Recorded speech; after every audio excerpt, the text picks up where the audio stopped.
Hi everybody, welcome to Conscious Conversations. I'm your host, Katie Augustyn. So for those of you who don't know me, I am the founder of the Transformation Center based in Westport, Connecticut.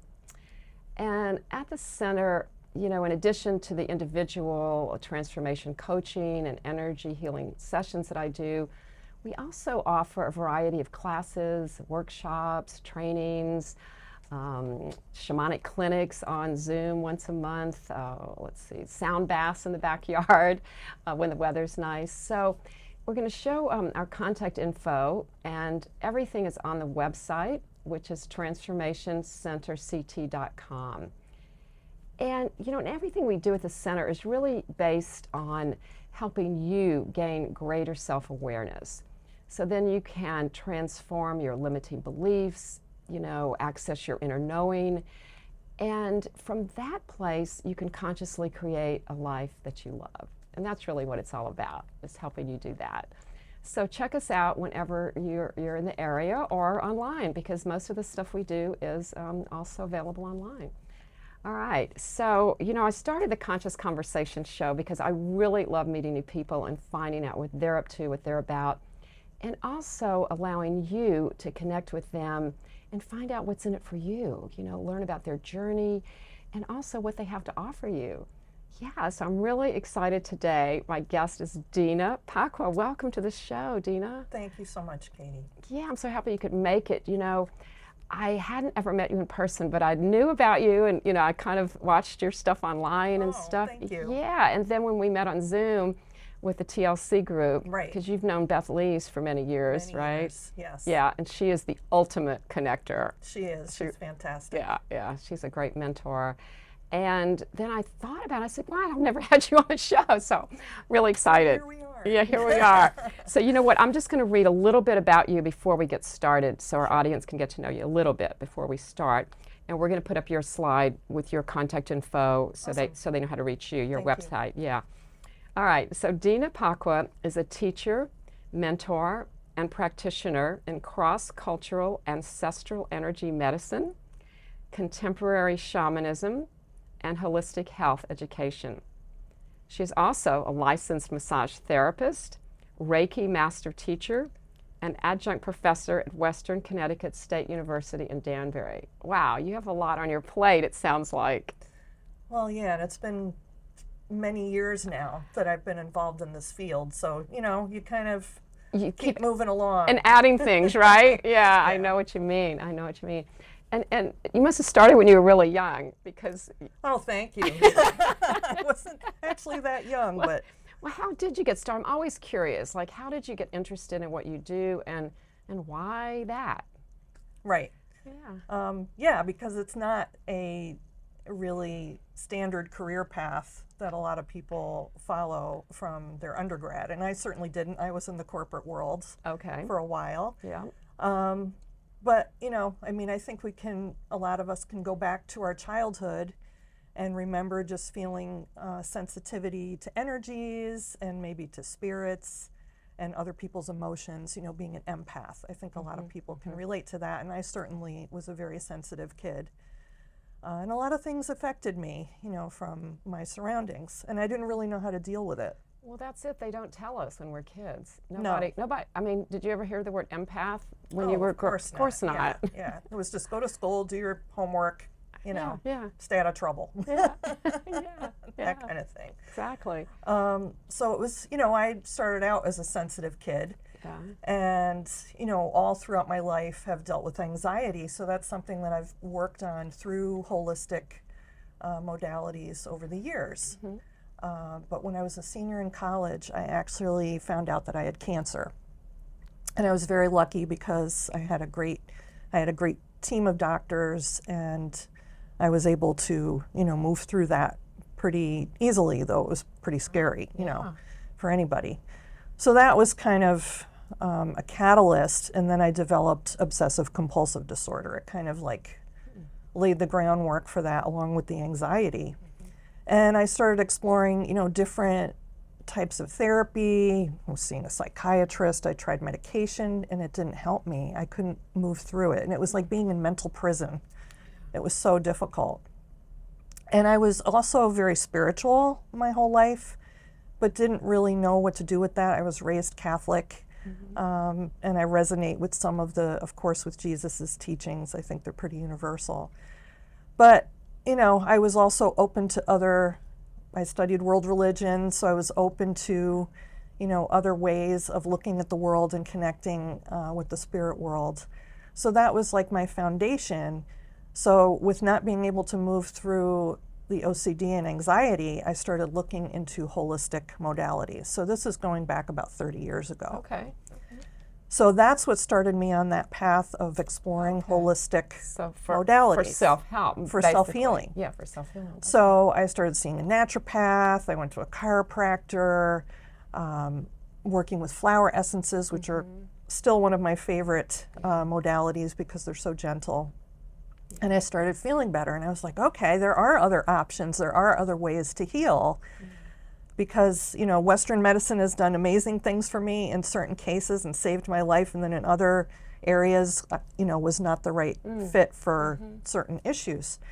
So it forced me to kind of expand my perspective on healing. And then, not long after that, when I was 30, I was in a near-fatal car accident. And I was in the corporate world at that time.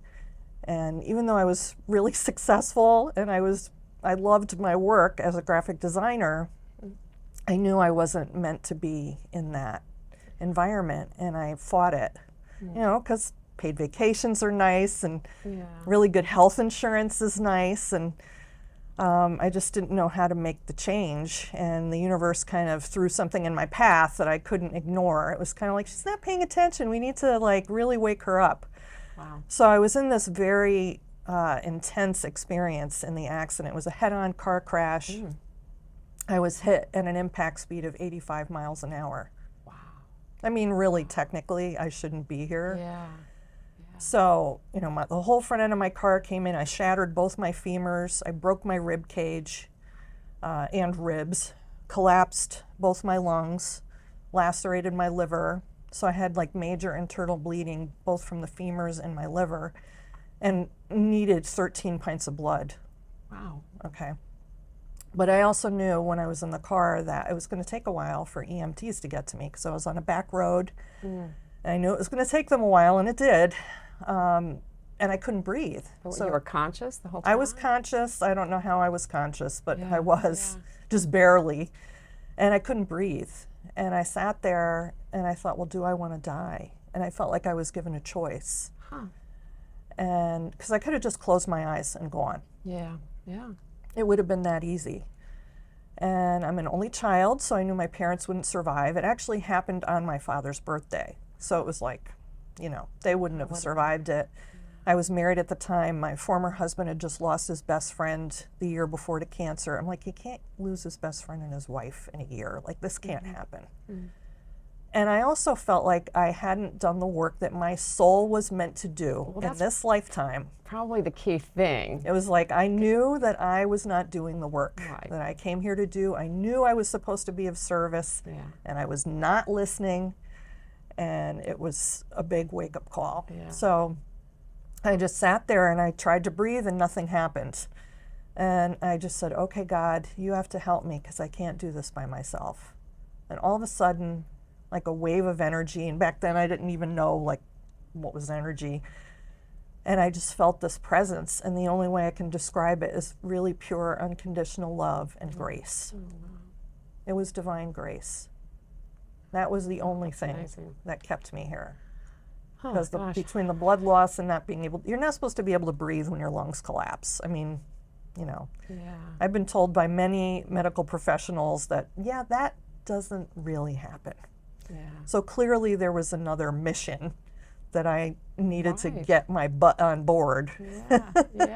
So, they brought me to Danbury Hospital, and they were amazing. I had incredible doctors, and they worked very hard to put my body back together. I needed, rods and screws in both my femurs. They had to reinflate my lungs. They had to do emergency surgery on my liver because I started bleeding out in the middle of the surgery on my legs. So they had to really work some miracles. And they told my family that I had a 50-50 chance of surviving. but I knew I was going to be okay. Yeah.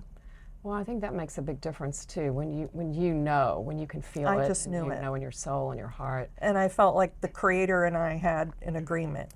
Well, You know. clearly, you asked for help and you received it. So that's Yeah. says a lot. So it was, a lot. pure divine intervention. Yeah. And even when I had been going through the OCD, I had prayed to Mother Mary and I received this really profound message. So I knew that the spirit world was real. I mean, I knew it from when I was a little kid, but was more afraid of it, and it was scary.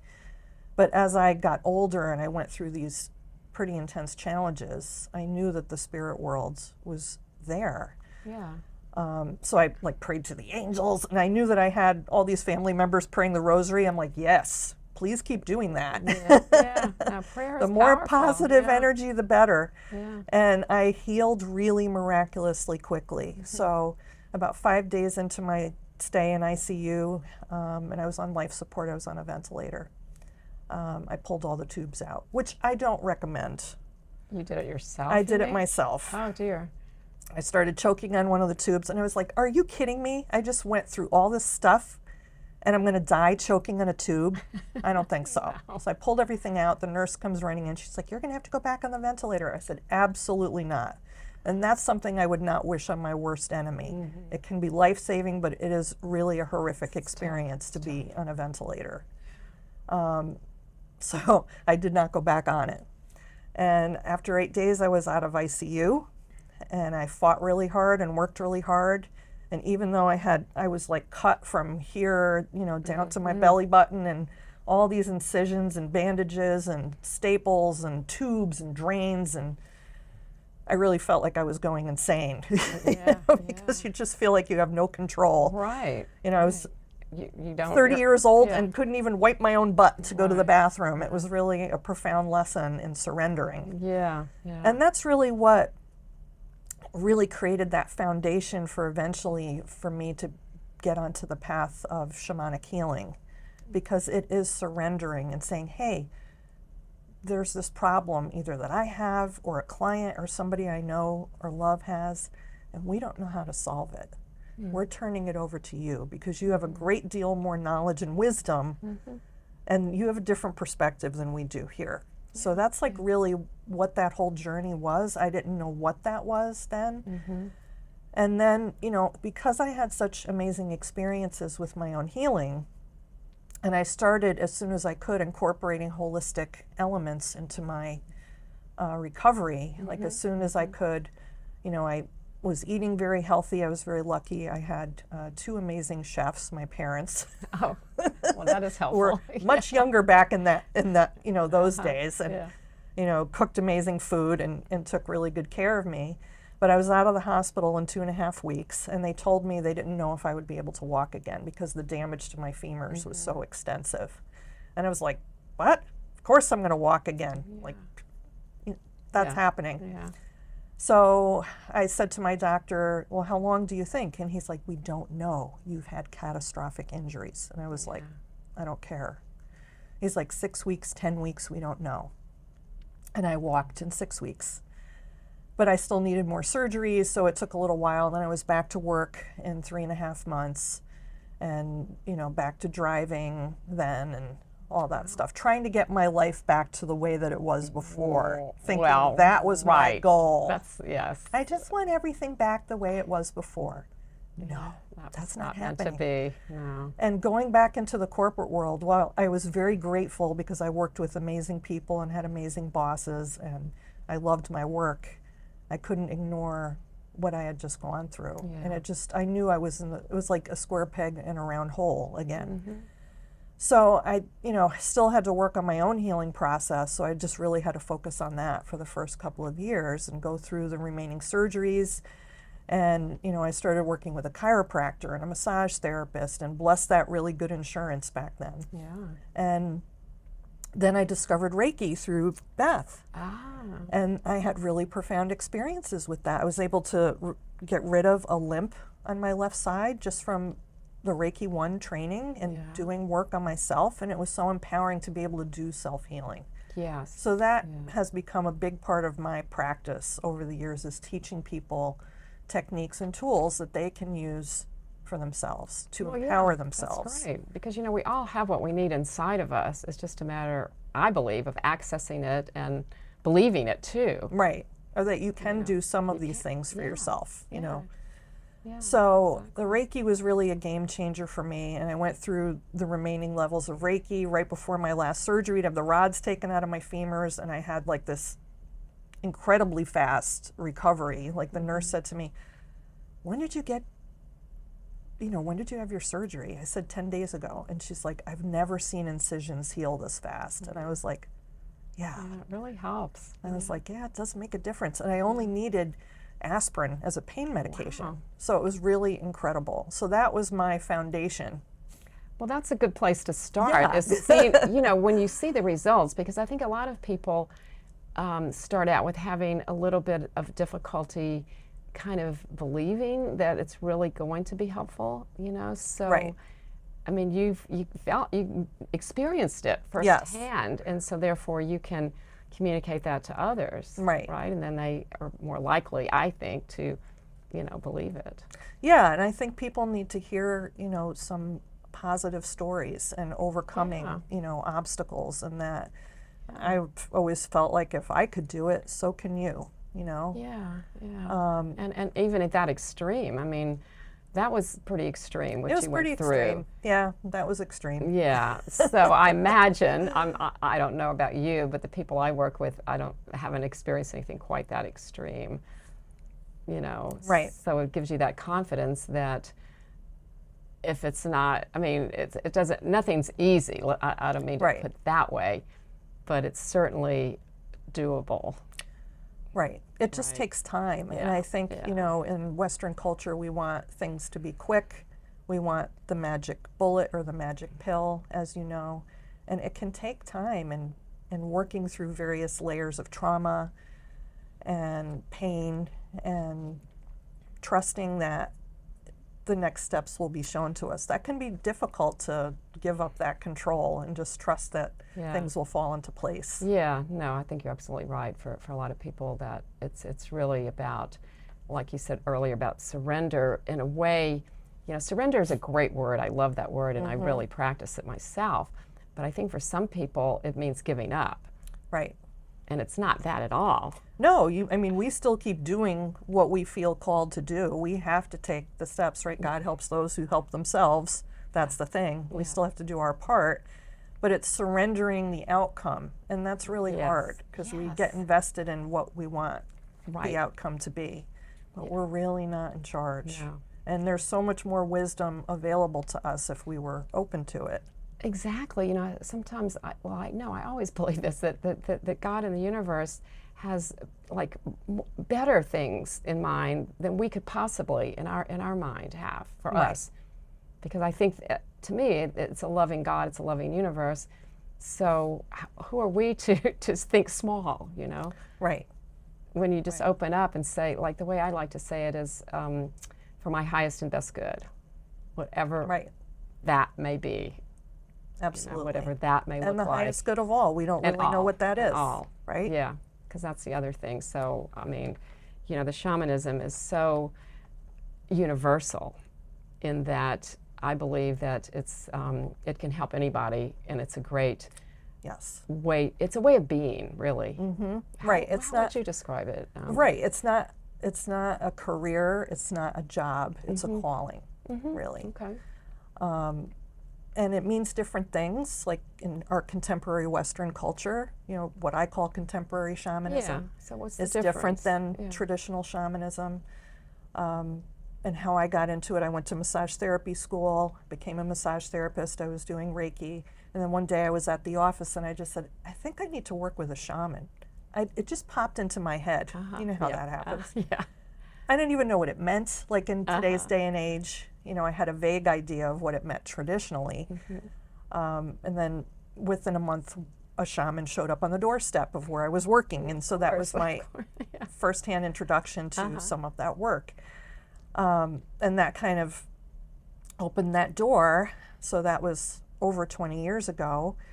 And then I had someone read my natal chart, a really good astrologer, and I said, I feel like there's something missing in my work. And of course, being raised Catholic, I felt very comfortable sort of connecting to the upper world and angels and higher beings. And she said, your path in this life is really the earth, and you need to, she's like, you're really called to a shamanic path. And I was like, what does that mean?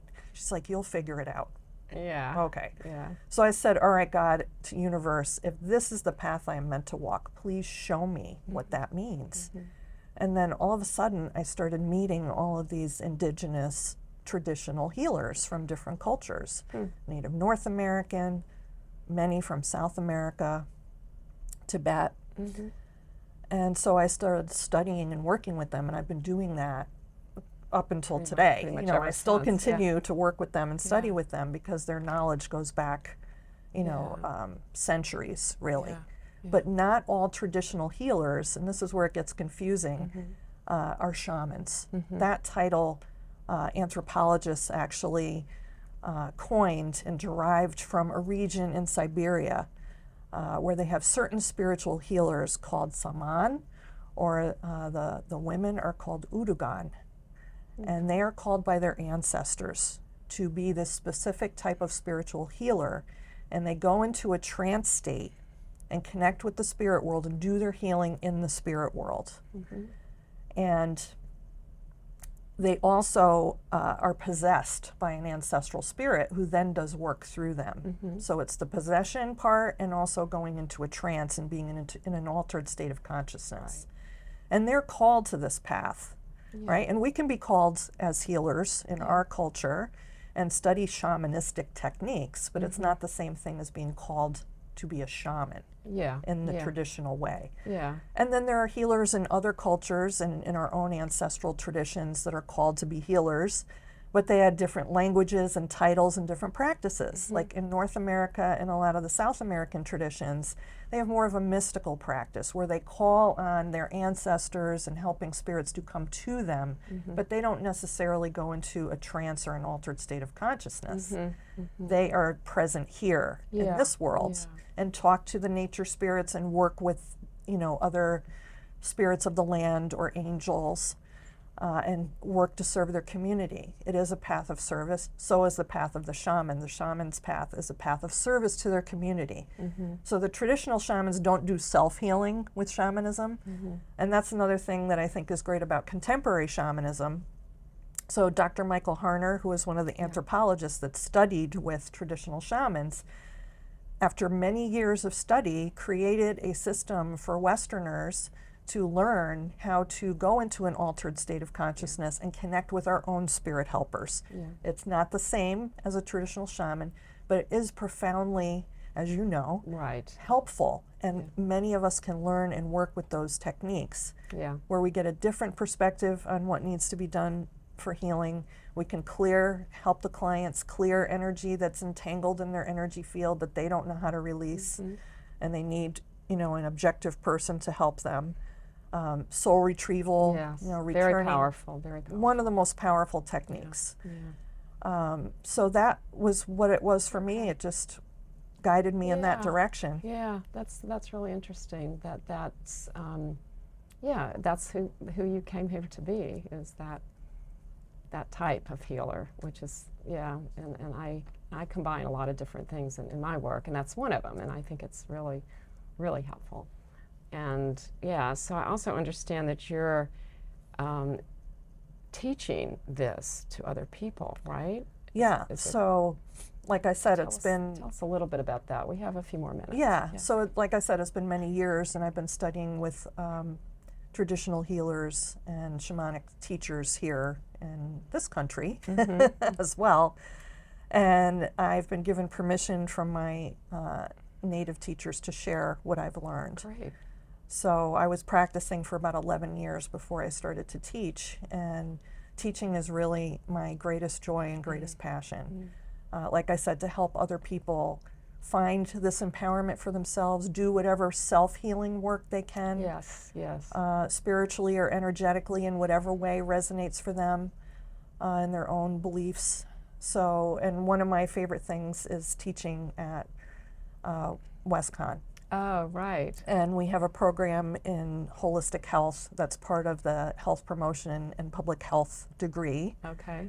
And we have various classes. We have the Institute of Holistic Health Studies that's run by Crystal Autori. Great. And so we have a lot of opportunities for students to learn about holistic health and energy healing and That's cross-cultural healing and shamanism. And it's just an honor to be able to help them, Yeah, that's awesome. along with my own private students. Yeah, I didn't even realize that. That's cool.